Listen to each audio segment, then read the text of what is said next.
Hi, I'm Reynolds with Allie's Organics, and I'm going to give you some composting tips. Some of the things that I find essential for my compost is a compost thermometer with a long probe so that you can stick it down in there and you can watch the temperature, and then I know that I'm getting heated up and I know when I need to turn it when the temperature goes down. Some other things that I like to do is when I start my compost pile, I like a lot of grass clippings, a lot of greens added to it, but I always put a couple of handfuls of already made compost and mix that in with it. And another thing is you want to make sure when you water your compost, don't water it too much.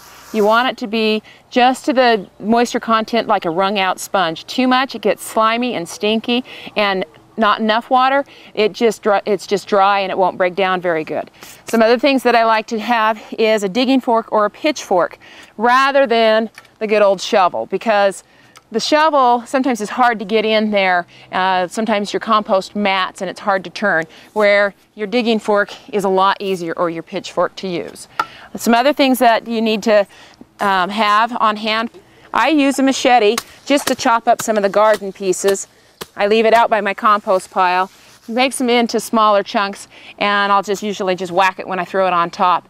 The smaller the pieces, the faster that they will break down, and your finished product is much nicer.